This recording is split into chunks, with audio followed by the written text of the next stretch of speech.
diffusion des retraites excédentaires, un déficit que l'on préfère ignorer.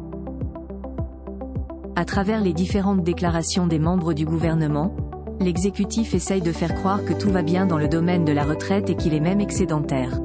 Mais en réalité, il existe un déficit important qu'on tente de dissimuler au public.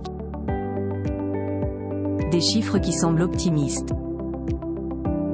Nous allons d'abord remonter le temps avec le rapport du Conseil d'orientation des retraites qui a permis de déterminer que le système a réussi à dégager un excédent de 900 millions d'euros en 2021.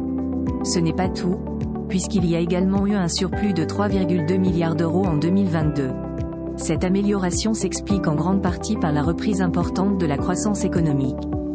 En tenant compte de ces chiffres, nous avions tendance à considérer qu'il n'y avait pas de raison de s'opposer à la réforme, car la situation est en train de prendre la bonne direction. Pourtant, ce serait une grave erreur de penser que le système social ne subira plus de déficit dans le futur. Un système de retraite déficitaire pendant des années. D'après le rapport annuel du Conseil d'orientation des retraites ou COR publié en 2023, le système se trouve dans une phase très difficile. On considère même un trou qui représente entre 0,2 à 0,3% du PIB. Le gouvernement a toujours défendu la réforme en affirmant qu'elle devrait aider à retrouver un équilibre financier d'ici 2030. Cependant, la réalité est bien loin de ces pronostics.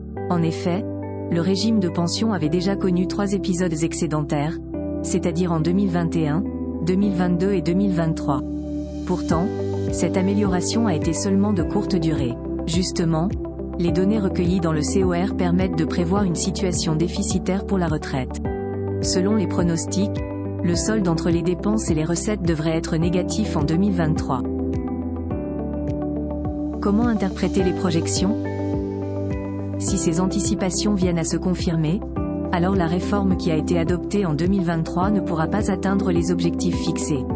À l'époque, le gouvernement avait pour ambition de stabiliser le système en 2030 avec le report légal de l'âge de départ à la retraite de 62 à 64 ans.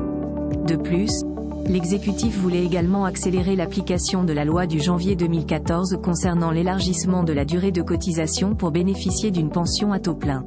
Les statistiques recueillies permettent de démontrer que la réforme de la retraite adoptée l'année dernière ne suffit pas pour rééquilibrer le système. Les régimes de retraite ne risquent pas de sortir de cette zone critique avant 2040 d'après des projections les plus optimistes, soit une évolution annuelle de la productivité qui devrait s'établir à 1,6%. Selon d'autres hypothèses, les caisses de retraite subiront un déficit qui pourrait perdurer pendant des années. Quoi qu'il en soit, il ne faudrait pas non plus penser que la réforme adoptée n'a eu aucun impact sur la situation.